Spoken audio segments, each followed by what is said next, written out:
Hello friends, good morning. আজকে ছিল দীঘার দ্বিতীয় দিন। তো ভোর ভোর উঠে একদম রেডি হয়ে গিয়েছিলাম, গিয়ে দেখতেই পাচ্ছ বেরিয়ে পড়েছি। যাচ্ছি হচ্ছে মোহনার উদ্দেশ্যে। মোহনার উদ্দেশ্যে যাওয়ার একমাত্র কারণ হচ্ছে আমার বরবাবুর মাছ কেনা আর আমার একটু ঘোরাঘুরি। দেখতেই পাচ্ছ যে ঠান্ডায় জমে যাওয়ার মতো মোহনার অবস্থা। এই যে দূরের যে দেখতে পাচ্ছ সমস্ত কিছুই আছে, শুধু কুয়াশার মধ্যে দেখা যাচ্ছে না। এত কুয়াশা, এত হাওয়া চলছে যে বলার কথা নয়।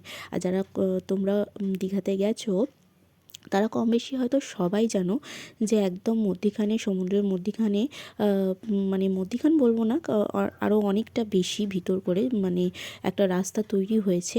তো সেখান দিয়ে যাওয়া যাচ্ছে মানে সমুদ্রের অনেকটা কাছাকাছি পর্যন্ত।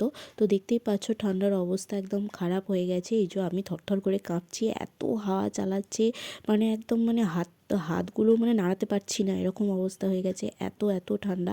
হাওয়ার চোটে যে আমরা কিছু বলছিলাম বা রেকর্ডিং করছিলাম সেটা পর্যন্ত শোনা যাচ্ছে না। তো সেই কারণেই মিউট করে আবার ভয়েস দিচ্ছি দেখো। আর এখানে মানে বরবাবুর চোখটা যে ঠিকমতো রাখবো ক্যামেরার দিকে সেটা পর্যন্ত হচ্ছে না, করতে পারছি না। এত হাওয়া দিচ্ছে, এত ঠান্ডা, জলো ঠান্ডাটা পুরো আসছে, ভীষণ ভীষণ ঠান্ডা। কুয়াশাগুলো মানে চোখে নাকে ঢুকে যাচ্ছে, নাক জ্বালা জ্বালা করছে, এরকম অবস্থা। মানে এত সুন্দর লাগছিল, মানে ঠান্ডাটা পেয়েছি কিন্তু দৃশ্যটা খুব সুন্দর লাগছিল সমুদ্রের মধ্যে, মানে ঢেউগুলো হালকা আসছে।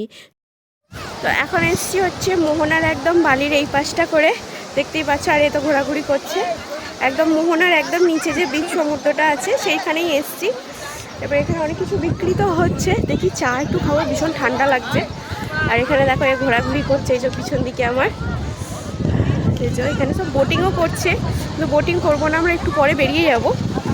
যাই হোক দেখো এই অবস্থা, দেখে এসছি। চলো এসছি আমরা হচ্ছে একটু চা খেতে, ভীষণ ঠান্ডা। এখান থেকে চা খাবো, এই যে চা খাবো। আবার টোটোওয়ালা ফোন করছে, এখনও মাছের ওইখানটা যায়নি, মাছের ওখানটাও যেতে হবে। চাটা চটচট করে খেয়ে নিই, খেয়ে তারপর আবার যাবো হচ্ছে মাছের ওইখানে। চলো চাটা খাই এবার। চা এসে গেছে, গরম গরম চা। চা খেয়ে নিই এবারে। এই যে এখানে খাচ্ছে, এবার আমি গরম গরম চাটা খেয়ে নিই এই ঠান্ডায়। চল। চা খাওয়ার পরে আমরা চলে এসেছিলাম হচ্ছে মোহনার কাছে যে মাছের মার্কেটটা আছে, একদম সেখানে চলে এসেছি। সেখানে দেখো এখানে হচ্ছে সব শুকনো যে মাছগুলো হয়, শুটকি মাছ যাকে বলে, সেগুলো বিক্রি হচ্ছে। সেগুলোতে তো কোনো ইন্টারেস্ট আমারও নেই, আমার বরবাবুরও নেই, কারণ কি আমরা দুজনের কেউই খাই না সেভাবে। তো তারপরে চলে এসেছিলাম এই যে এই ফিশ মার্কেটটা, একদম টাটকা তাজা মাছ বিক্রি করছিল।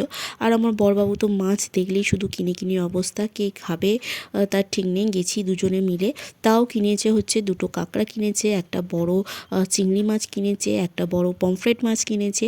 তো এই করতে করতে 3 রকমের মাছ তো এমনিই হয়ে গেছে কেনা। তারপর ওকে বারবার বারণ করেছি যে আর একদম প্লিজ কিনো না, কেউ খেতে পারবে না, বেকার নষ্ট হবে।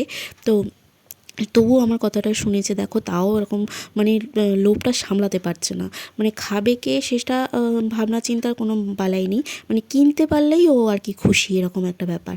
তো যাই হোক অনেক কষ্ট করে ওকে ধরে বেঁধে নিয়ে এসেছি যে আর নিতে হবে না, আর নিতে হবে না। তারপর টোটোওয়ালাও ফোন করছে, ওকে বারবার বলছি যে টোটোওয়ালা ফোন করছে তাড়াতাড়ি চলো, ওখানে তো সময়ের মধ্যে সমস্ত কিছু করতে হয়, ইচ্ছে মতো ঘুরবে এমনটা তো হয় না।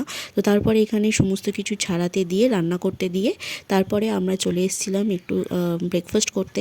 ব্রেকফাস্টে তো দেখতেই পাচ্ছ এই খাবারটা খেয়েছিলাম, খাবারটা যথেষ্ট টেস্টি ছিল। তারপর রান্না করতে দিয়ে এসে আমরা চলে এসেছিলাম সমুদ্রে একটুখানি। ও তো বলেছিলাম আমি তো চান তো করবই না একদমই, আমি একদম রুম থেকে স্নান সেরে ওকে নিয়ে বেরিয়েছিলাম, ও একটুখানি স্নান করবে বলে। তো এসে বলছে যে না আমি একদমই করব না, একটুখানি হাঁটু পর্যন্ত ভিজিয়ে ও চলে এসেছিলো। তারপরে এসে একটুখানি স্নান করে আবার খাবারটা আনতে যাচ্ছিলাম। তো তখনই বললো যে চলো একটুখানি তাহলে ডাব খাওয়া যাক। তো আমি একটুখানি ডাবটা মানে ওই খেয়েছিল, তো দাঁড়িয়ে দাঁড়িয়ে, আমি ডাব খেতে খুব একটা পছন্দ করি না। তারপরে খাবারটা নিয়ে চলে এসেছিলাম। এখানে দেখো এই যে কাঁকড়াগুলোকে 2-8খানা করে দিয়ে, 2-8খানা করার পর 4 পিস কাঁকড়া হয়েছে, বিশাল বিশাল। আর এই বড় সাইজের চিংড়ি মাছটাও ছিল। তো তারপরে ছিল হচ্ছে মানে এই দুটোকে শুধু ঝাল করতে বলেছিলাম।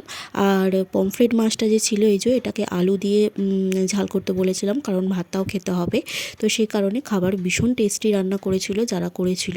আর খেতে তো জাস্ট অসম খেতে ছিল, টেস্ট ওয়াইজ তো ভীষণ ভীষণ সুন্দর। কাঁকড়া তো আমাদের দুজনকারই ভীষণ ফেভারিট একটা খাবার। দেখতেই পাচ্ছ ভীষণ খুশিও হয়েছি আমি। কিনতে বারণ করছিলাম ঠিকই, খেতে পারবো কি পারবো না সেই বুঝে বারণ করছিলাম, কিন্তু টেস্টি খাবার খুবই ছিল। তো এই ছিল আজকের দীঘার সেকেন্ড ভিডিও।